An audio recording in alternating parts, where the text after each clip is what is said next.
Hello, today we'll be going through practice questions 21 to 30 for the CompTIA Server Plus exam. Let's begin. Which of the following policies would be best to deter a brute force login attack? The correct answer is D. Account lockout threshold. An account lockout threshold policy locks a user account after a set number of failed login attempts, making brute force attacks significantly harder by limiting the number of guesses an attacker can make before being locked out. Why the other options are incorrect? A. Password complexity. While a complex password makes brute force attacks more difficult, it does not directly prevent repeated login attempts. B. Password reuse. Preventing password reuse enhances security, but does not stop brute force attacks, which involve guessing passwords rather than using old ones. C. Account age threshold. Setting an account age threshold ensures passwords are changed periodically, but it does not deter brute force attempts on active accounts. Therefore, the correct answer is D. Account lockout threshold. A server technician is deploying a server with 8 hard drives.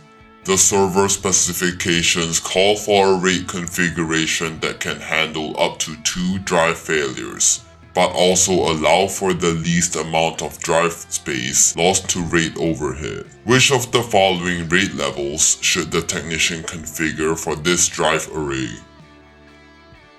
The correct answer is C. RAID 6. RAID 6 provides fault tolerance for up to 2 drive failures, while minimizing storage loss due to RAID overhead.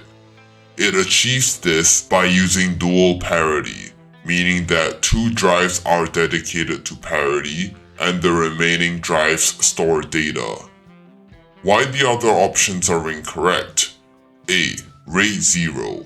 RAID 0 offers no fault tolerance. If one drive fails, all data is lost. B. RAID 5. RAID 5 can only tolerate 1 drive failure, not 2, making it unsuitable for the requirement. D. RAID 10. RAID 10 provides fault tolerance, but it requires 50% of the total storage for mirroring, which results in higher storage overhead compared to RAID 6. Therefore, the correct answer is C. RAID 6. Which of the following should an administrator use to transfer log files from a Linux server to a Windows workstation? The correct answer is D. SCP. SCP is the best option for transferring log files from a Linux server to a Windows workstation securely. It uses SSH for encryption and authentication, ensuring a safe file transfer. Why the other options are incorrect? A. Telnet. Telnet is used for remote command line access but does not support file transfers and is insecure. B. Robocopy. Robocopy is a Windows-only command used for copying files but does not work on Linux servers. C. XCopy. XCopy is another Windows-based file copying tool that cannot transfer files from Linux to Windows. Therefore, the correct answer is D. SCP. Users in an office lost access to a file server following a short power outage. The server administrator noticed the server was powered off. Which of the following should the administrator do to prevent this situation in the future? The correct answer is D. Connect the server to a UPS.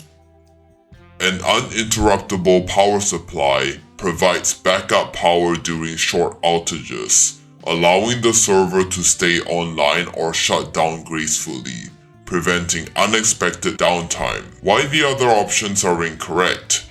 A. Connect the server to a KVM. A KVM switch allows managing multiple servers but does not provide power backup.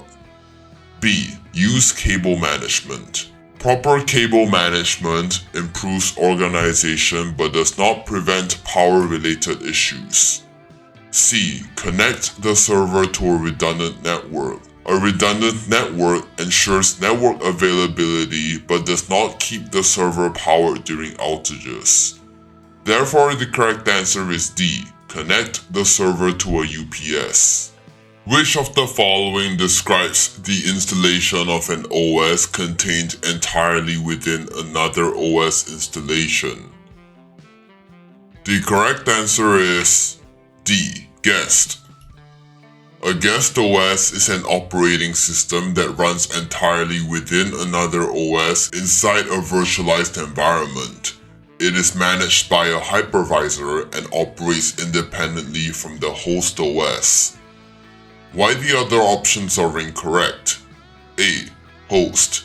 The host OS is the primary operating system that runs on the physical machine and manages virtual machines. B. Bridge.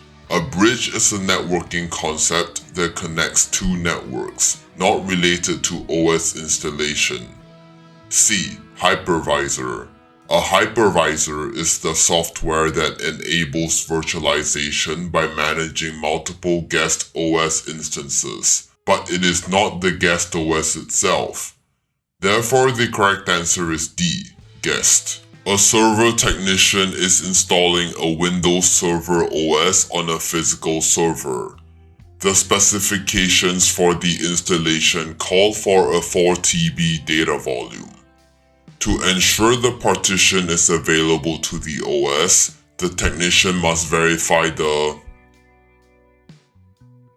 correct answer is B. Volume is formatted as GBT. To support a 4 TB data volume, the partition must be formatted as GPT. MBR is limited to 2 TB per partition, making it unsuitable for this requirement. Why the other options are incorrect? A. Hardware is Wi-Fi compliant. Wi-Fi is required for boot partitions on GPT disks, but is not necessary for a 4 TB data volume. C. Volume is formatted as MBR. MBR supports a maximum partition size of 2 TB, which would prevent the creation of a 4 TB volume. D. Volume is spanned across multiple physical disk drives. While spanning could increase capacity, it is not required to create a single 4 TB partition if using GPT. Therefore, the correct answer is B. Volume is formatted as GPT. An administrator is configuring a server that will host a high-performance financial application. Which of the following disk types will serve this purpose?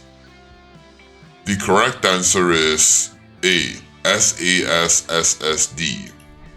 For high-performance financial applications, SAS SSDs are the best choice because they offer high speed, low latency, and enterprise-grade reliability. Why the other options are incorrect? B. SATA SSD. While SATA SSDs are faster than traditional HDDs, they have higher latency and lower throughput than SAS SSDs, making them less suitable for high-performance applications. C. SAS drive with 10,000 RPM. A 10,000 RPM SAS HDD is much slower than an SSD, resulting in higher latency and lower IOPS. D. SATA drive with 15,000 RPM. SATA drives do not support 15,000 RPM speeds. Only SAS HDDs reach such speeds. Even at 15,000 RPM, a HDD cannot match the performance of an SSD. Therefore, the correct answer is A. SAS SSD. Which of the following DR testing scenarios is described as verbally walking through each step of the DR plan in the context of a meeting? The correct answer is D. Tabletop. A tabletop disaster recovery test involves verbally walking through each step of the DR plan in a meeting setting. Participants discuss roles, responsibilities, and responses to hypothetical disaster scenarios without executing any real failover. Why the other options are incorrect? A. Live failover. A live failover test involves switching operations to a backup system in a real-world environment, not just discussing the steps. B. Simulated failover. A simulated failover test involves mimicking a disaster scenario and performing some level of system activation, but without fully shifting operations. C. Asynchronous. Asynchronous typically refers to data replication, not a DR testing scenario. It involves delayed data synchronization between primary and backup sites. Therefore, the correct answer is D. Tabletop. A server administrator has noticed that the storage utilization on a file server is growing faster than planned. The administrator wants to ensure that, in the future, there is more direct relationship between the number of users using the server and the amount of space that might be used. Which of the following would best enable this correlation? The correct answer is C. Disk quotas. Disk quotas allows the administrator to set storage limits per user, ensuring a direct relationship between the number of users and storage usage. This helps control excessive storage consumption and prevents individual users from using disproportionate amounts of space. Why the other options are incorrect? A. Partitioning. Partitioning divides a disk into separate sections but does not limit user storage consumption. B. Deduplication. Deduplication reduces duplicate data, saving space, but does not enforce storage limits on individual users. D. Compression.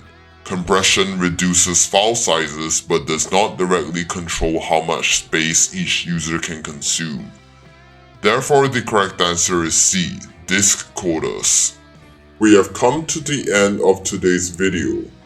Please make sure to like and subscribe and stay tuned for the next video. Goodbye.